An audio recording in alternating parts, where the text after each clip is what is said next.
પટ્ટી બાંધીને વિરોધ કર્યો છે। તમને અંદર મંદિરની અંદર ન જવા દેવા માટે મનાઈ ફરવામાં આવી છે। જે તમે યાત્રિકોને માહિતી આપો છો અને તમને જે દાન દક્ષિણા સ્વૈચ્છિક યાત્રિક આપે છે તો તે દાન દક્ષિણા કેટલા સમયથી બંધ છે અને તમારા પરિવારની હાલની શું પરિસ્થિતિ છે? 25 ડિસેમ્બર 2025 થી આજ તારીખ 18/1/2026 થઈ ગઈ। એટલે મારા અંદાજ પ્રમાણે આજ 25 કે 26મો દિવસ થયો છે। 26 દિવસ થયા એક બ્રાહ્મણને 1 રૂપિયો મળ્યો નથી। અમારે રોજીરોટી આ યાત્રિકો આવે, યાત્રિકો ખુશીથી અમને દાન દક્ષિણા દઈ જાય, એમાં અમારા પરિવારનો ગુજારો ચાલે। અમે કોઈ યાત્રિક પાસે કે આમ ખિસ્સામાં હાથ નાખીને અમે પૈસા નથી લઈ લેતા, પણ અમે અમારી વાણીથી યાત્રિકો પાસેથી રૂપિયા લઈએ છીએ। એ યાત્રિકો ખુશી ખુશી અમને અહીંની દક્ષિણા દઈ જાય। અમે દ્વારકાધીશનું એને મહિમા મહાત્મા બતાવીએ કે તમે આજ અહીંયા આવ્યા છો, તમે તમારી મરજીથી નથી આવ્યા, તમને દ્વારકાના નાથે બોલાવ્યા। તમારું જે કાર્ય છે એ દ્વારકાનો નાથ તમે ઘરે જાશો એટલે પૂર્ણ કરશે, એટલી બધી અમે એને માહિતી આપીએ યાત્રિકોને। ત્યારે યાત્રિકો અમને સ્વૈચ્છિક દક્ષિણા દઈ જાય। આજ 25 દિવસ થઈ ગયા, મંદિર પ્રશાસન તરફથી કોઈ જાતનો રિસ્પોન્સ મળ્યો નથી। એટલે અમે 25 દિવસ ત્યાં એમને બેઠા જ। એટલે અમારે આ કાળી પટ્ટી બાંધી પહેલા ચરણનું કાર્ય અમારે આગળ વધારવાનું છે। પછી આગળ હાલની તમારી ગતિ કેવી છે? બાળકો ભણવા જાય, જે બીમાર હોય, ખર્ચા તો શું પરિસ્થિતિ? ખર્ચા તો રોજ ચાલુ જ રહેવાના છે। અત્યારે અમારા ઘર જે થોડી ઘણી મૂડી છે એ અમે વાપરીએ છીએ, બાકી કોઈ જાતના અમારા ઘર એટલા કોઈ ધન સંપત્તિ વાળા બ્રાહ્મણો નથી। એક બ્રાહ્મણો આગળ એટલી કોઈ ધન સંપત્તિ નથી કે 2 મહિના કે 5 મહિના ઘરે બેઠા રહીએ તો અમારું ઘર ચાલશે। ઘર બ્રાહ્મણોનું મંદિર પાછળ જ હોય, ને જો બ્રાહ્મણ મંદિરની પાછળ ન હોય તો બ્રાહ્મણ બીજી કઈ જગ્યાએ જાય? બ્રાહ્મણનું અસ્તિત્વ મંદિર અને દ્વારકાનાથ છે તો અમે બ્રાહ્મણ છીએ। જો દ્વારકાનાથ ન હોય તો અમે બ્રાહ્મણનું બી કોઈ અસ્તિત્વ નથી। એટલે જે છે એ આ સનાતન સત્ય છે કે આનો ઉપર સરકાર શ્રી કંઈ પણ એક્શન લઈ અને અમારા બ્રાહ્મણો તરફથી કંઈ નિર્ણય લે અમારા બ્રાહ્મણો તરફ, તો અમને એને તરફથી અમે એમને વિનંતી કરીએ સરકારશ્રીને કે આમાં તમે કંઈક તમારાથી જે બને ત્યાં તમે અમારા ઉપર દયા ભાવ બનાવી રાખો। હું ધર્મેન્દ્રભાઈ ઠાકર, બેટ ગુગરી જ્ઞાતિ 505ના પ્રમુખ। આજે અમે સમસ્ત તીર્થ પુરોહિત જે બેટ દ્વારકામાં 50 ઘરો છે અને એની સંખ્યા 200 લોકો અમે છેલ્લા 25 દિવસથી આવી મોંઘવારીની અંદર પણ બેરોજગાર છીએ એમ કહેવામાં કશું ખોટું નથી। મંદિર પ્રશાસન દ્વારા અમારો મૂળભૂત જ્યારથી મંદિરની સ્થાપના થઈ છે ત્યારથી અમારા વડવાઓનું આ મંદિરની સાથે એટેચમેન્ટ રહ્યું છે। અમે તીર્થ પુરોહિત છીએ, દ્વારકાધીશ અમારા ઈષ્ટદેવ છે, મંદિરના અમે હિત કરતા છીએ।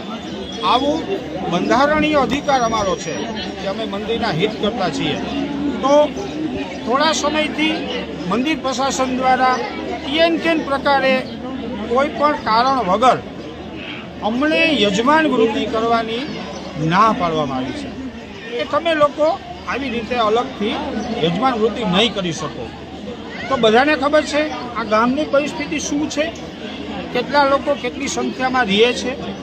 અમારું આજીવિકાનું સાધન માત્ર ને માત્ર દ્વારકાધીશ છે। અમે તીર્થ પુરોહિત છીએ, માગવાવાળા બ્રાહ્મણ નથી। તીર્થ પુરોહિત છીએ, આવનાર યાત્રિકોને આ તીર્થની સંપૂર્ણ અમે માહિતી આપીએ છીએ। ત્યાર પછી એ તીર્થ પુરોહિતને જે કંઈ સત્કાર યાત્રિકો દ્વારા કરવામાં આવે છે એ અમે લઈએ છીએ અને એનાથી અમારો ઘર પરિવાર ચાલે છે। આજ 25 દિવસથી કોઈ પણ બ્રાહ્મણોને બેટમાં રહેનાર અથવા તો અમારા જ્ઞાતિજનો દ્વારકાથી આવે છે એ લોકોને 1 પણ રૂપિયાની ઇન્કમ નથી। 8 દિવસ સુધી એકદમ શાંતિ મંત્રણા ચાલુ રાખી, મંદિર પ્રશાસન સાથે અને ટ્રસ્ટીગણ સાથે રિક્વેસ્ટ કરી, સાથે બેસીને ટેબલ ટોક કર્યું મેં કે આનો આપણે કંઈક મીડિયેટર વચલો રસ્તો કરીએ।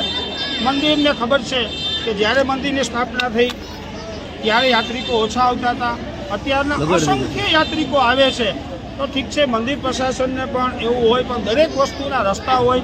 આ માટે અમે ભાઈ સાહેબ આજીજી રિક્વેસ્ટ જે કંઈ બ્રાહ્મણ કરી શકે એ બધું મેં કરેલું છે। એના ટ્રસ્ટીગણો સાથે પણ કરેલું છે, મંદિર પ્રશાસન સાથે પણ કરેલું છે, પણ 8 દિવસ સુધી ખોટી વાતો કરી, તમારો કંઈક રસ્તો કરશું, તમારો કંઈક રસ્તો કરશું.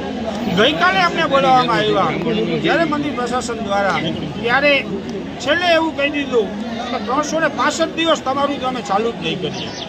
ત્યારે અમે કોઈ ઉગ્ર વાતાવરણ, ભારતીય જે કાયદો કાનૂન બનેલો છે એને અમે હાથમાં નહીં લઈએ. મહાત્મા ગાંધીજીના ચિંધ્યા માર્ગે અમે શાંતિથી આનો વિરોધ કરશું. કોઈ પણ ક્યાંય કશું અમે હાથમાં કાયદાને લેવા નથી માગતા. અમારો અધિકાર છે, એ અધિકાર અમારો છીનવાઈ ગયો છે. આટલા બધા જે બ્રાહ્મણો છે એમાંથી ઘણા બધાના છોકરાઓ બહાર અભ્યાસ કરે છે, એની ફીસ ભરવાની હોય, ઘરમાં ગયડા મા બાપ હોય, કોઈ બ્લડ પ્રેશરના પેશન્ટ હોય, કોઈ ડાયાબિટીસના પેશન્ટ હોય, આ બધાના દવાના ખર્ચા છે. અમારે કોઈ સોર્સ ઓફ ઇન્કમ નથી, ફક્ત ને ફક્ત દ્વારકાધીશ અને આવનાર યાત્રિકો છે. તો એ યાત્રિકો ઉપર અમારું જે ગુજરાન ચાલે છે એને આજે બંધ કરી દેવામાં આવ્યું છે. અને મારી તો એક મંદિર પ્રશાસન, ટ્રસ્ટીગણને અને ગુજરાત સરકારને નમ્ર અરજ કે વિનંતી છે, અમે દ્વારકાધીશ મંદિરની સામે ક્યારેય ન થઈ શકીએ. એ અમારો ધર્મ નથી કે સનાતન ધર્મનું અમારું રક્ષણ કરવું અમારી ફરજ છે.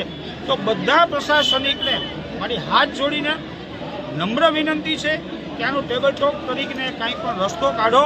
અને એ રસ્તાની અંદર અમારે જે કંઈ પણ બાંધછોડ કરવી પડશે એ પણ અમે કરવા તૈયાર છીએ.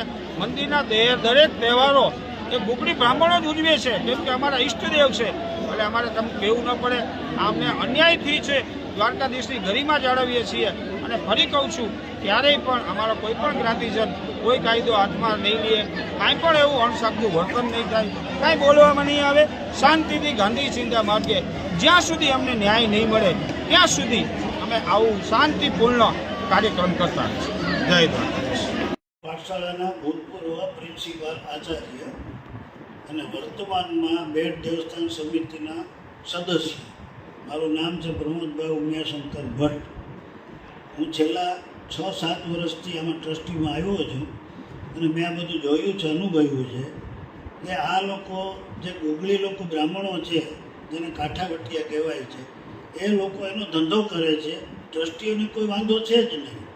પણ આ બ્રિજ બનતા જે કાંઈ સમસ્યા થઈ છે પબ્લિક વધારે આવવા માંડી, એટલે અમે ડીએસપીના સૂચનથી, એના કહેવાથી અમે એક્ઝિટ અને ઇન ગેટ અલગ અલગ કર્યા છે.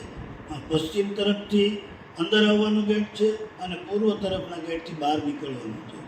પબ્લિક એટલી બધી છે, મંદિરમાં એટલી સાંકળ છે કે આવવા જવામાં બહુ તકલીફ પડે છે. એટલે એમાં આ વ્યવસ્થા કરવાનું સૂચન કરતાં અમે આ રીતે વ્યવસ્થા કરી છે અને બધા વ્યવસ્થિત રીતે લાઇનમાં આવે છે અને જાય છે. તો વાત રહી છે આ લોકોના ધંધાની, તો એ તો ધંધો અમે તો રોક્યો નથી કે અમે કાંઈ એને કહેતા નથી કે તમે ન ધંધો કરો. ચાવલદાન લે છે, રોકડ ભેટ લખાવે છે, પણ મારા માનવા પ્રમાણે જેમાં વિશેષ આવક છે ને એની ઉપર આ લોકો જોર દે છે. ભલે દે, કાંઈ વાંધો નહીં. એમ છતાં જો કોઈને કાંઈ અન્યાય જેવું લાગતું હશે તો અમે આવતા ટ્રસ્ટ બોર્ડની મિટિંગમાં આ ચર્ચા કરી અને યોગ્ય ન્યાય આપશું. અંદાજે કેટલો સમય હશે આ મીટિંગ તમારી છે અને કેટલા સમયમાં નિરાકરણ? હમણાં કારોબારી મિટિંગ ગઈ અને હવે છેલ્લા 6 મહિનાની અંદર જ મિટિંગ થશે. તો 6 મહિના સુધી આ બ્રાહ્મણોને કઈ રીતના ન્યાય અપાશે કે શું? મારા માનવા પ્રમાણે માર્ચ એન્ડિંગ સુધીમાં મિટિંગ થવી જોઈએ. એટલે જ્યારે થશે ત્યારે એ સમય દરમિયાન જે કાંઈ આ લોકોને ન્યાયની રીતે થતું હશે, વ્યાજબી માગણી હશે, એમાં અમે પૂરો સપોર્ટ આપશું.